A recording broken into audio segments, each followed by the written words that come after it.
ये देखो, प्रतीक की बीवी का क्या हश्र हुआ है। ऐसा क्या हुआ है भाभी को? अब क्या होगा रानी माँ? वही जो मालिक चाहते हैं। मालिक की नाराजगी दूर करने के लिए उन्हें बलि देनी पड़ेगी, एक इंसानी बलि। ओह माय गॉड, इंसानी बलि? निक्की सुमित्रा के कमरे के बाहर खड़ी थी। कमरे के अंदर चल रही बातें सुन उसके हाथ पैर कांपने लगे थे। ये क्या बोल रहे हैं? जाओ, उसे कमरे के अंदर लेकर आओ। नहीं। निक्की के पैर जैसे वही जम गए थे। वो वहां से भाग जाना चाहती थी, लेकिन जाती भी तो कहाँ। इस राजमहल के हर कदम पर उसके लिए मौत बिछी थी। ये लोग मेरी बलि देना चाहते हैं। तभी अचानक कमरे का दरवाजा खुला और रचना बाहर आई। छोटी बहू, निक्की पसीना पसीना हो गई थी। आइए, रानी माँ ने आपको अंदर बुलाया है। ऊपर वाले, मेरी रक्षा करना।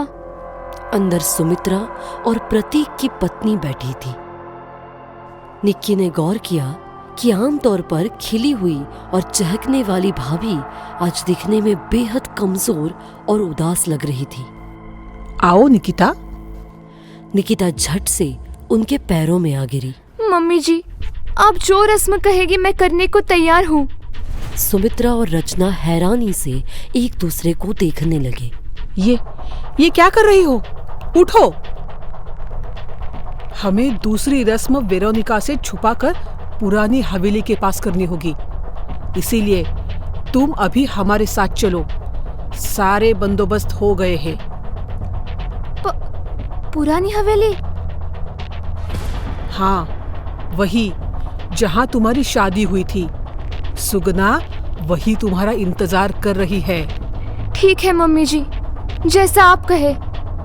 बड़ी बहू, तुम यही महल में रहकर आराम करो। रचना, तुम इसका ध्यान रखना। भाभी, आपकी तबीयत ठीक नहीं है क्या? आपको क्या हुआ है? निक्की के इस सवाल से उनकी आंखें भर आई, लेकिन उसने कोई जवाब नहीं दिया।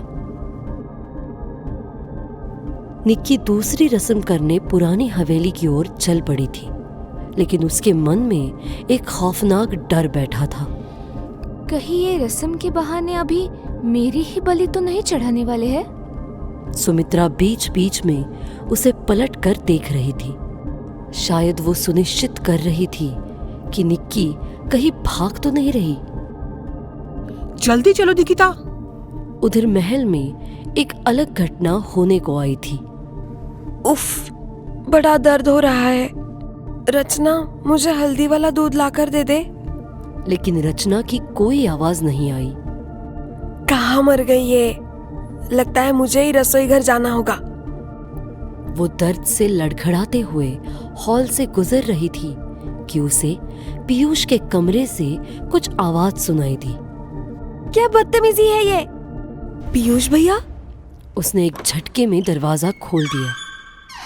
अंदर का नजारा देख वो चौंक गई। वेरोनिका पीयूष से लिपटी खड़ी थी। भाभी! पीयूष भैया, ये सब क्या हो रहा है? पीयूष ने वेरोनिका को पीछे धकेल दिया। भाभी, वो ये सब क्या हो रहा है? वेरोनिका, तुम पीयूष के कमरे में क्या कर रही हो? और वो भी इन कपड़ों में? ओह कम ऑन भाभी, इसमें इतना हाइपर होने की क्या जरूरत है? दोस्ती में इतना तो चलता है, क्यों पीयूष? दोस्ती में भी एक हद होती है जिसे पार नहीं करना चाहिए, समझे तुम? अब प्लीज तुम यहाँ से चली जाओ, मुझे इनसे कुछ बात करनी है। ठीक है, मैं तुमसे बाद में मिलती हूँ पीयूष, बाय। पीयूष शर्मिंदगी से इधर उधर देख रहा था। आज से पहले उसने कभी अपने आप को ऐसी सिचुएशन में नहीं पाया था। क्या यह सच कह रही थी? क्योंकि मैंने तो यहाँ कुछ और ही होते हुए देखा है। भाभी, मेरा यकीन मानिए, ये खुद ही मेरे गले आकर पड़ी है। मैंने इसे नहीं बुलाया था। वो तो ठीक है, आप आगे से संभल कर रहिए इससे। ये मुझे ठीक लड़की नहीं लगती। निकिता के मन में भले ही थोड़ा लालच हो, मगर वो कभी भी किसका बुरा नहीं सोच सकती है। और ये लड़की खुद अपनी सहेली के पति के साथ। भाभी, आपकी तबीयत मुझे कुछ ठीक नहीं लग रही है। आप निकिता की दूसरी रस्म में शामिल क्यों नहीं हुई? अपने भैया को कुछ बताओगे तो नहीं? अपनी भाभी के साथ हुए इस अनहोनी को सुन पीयूष की आंखें भर आईं। ये सब मेरी वजह से हुआ है, मुझे माफ कर दीजिए। इसमें आपका नहीं, उस वेरोनिका का दोष है, जिसकी वजह से रस्मों में देरी हुई और मालिक ने हमसे नाराज होकर मेरी दूसरी औलाद को छीन लिया। हमारी नाकामयाबी की सजा उस अजन्मी जान को मिली है। ये मैं कैसे बर्दाश्त कर लूं? आप सिर्फ एक बात का ध्यान रखें कि अब मालिक किसी भी कीमत पर नाराज ना हो। रस्मों को समय पर निभाने के लिए हमें इस वेरोनिका को यहाँ से भेजना ही होगा पीयूष, और कोई उपाय नहीं है। उसे कहीं भेजने की जरूरत नहीं है भाभी। मालिक को इंसानी बलि चाहिए और हमें वेरोनिका से छुटकारा। इससे अच्छा मौका कभी नहीं मिलेगा। उधर पुरानी हवेली पर दूसरी रस्म शुरू हो चुकी थी। छोटी बहुरानी देखो, थोड़ा दर्द तो होगा, पर आपको सहनशील होकर इसे पार करना है। और जितना भी चीखो चिल्लाओ कोई बात नहीं, पर किसी भी कीमत पर अपनी आंखें बंद मत कीजो, वरना आपकी पहली औलाद अंधी पैदा होएगी। क्या? सुगना ठीक कह रही है। कितना भी दर्द हो तुम्हें निकिता, अपनी आंखें खुली रखना। निक्की का डर से बुरा हाल था। इसमें कोई दो राय नहीं थी कि ये रस्म बेहद दर्दनाक होने वाली थी, लेकिन यही इस रस्म की चुनौती थी। सुगना इस धारदार औजार को दिए की लौ से गर्म कर रही थी। उसने आकाश की तरफ देखा। हो, अब वक्त सही से। रस्म अदा करने की घड़ी आ गई थी। सुमित्रा किसी गिद्ध की तरह उसे देख रही थी, मानो अपने शिकार पर नजरें गड़ाए बैठी हो। जैसे ही उस औजार की पैनी सुई उसकी कलाई पर गड़ी, निक्की के मुंह से एक जोरदार चीख निकल गई। सारा आंगन चीखों से दहल गया। ना चाहते हुए भी निक्की का हाथ अपने आप अपनी जगह से हिल गया था। हाथ सीधा रख। एक एक शब्द के साथ वो नोक निक्की के मुलायम त्वचा के अंदर गड़ती गई।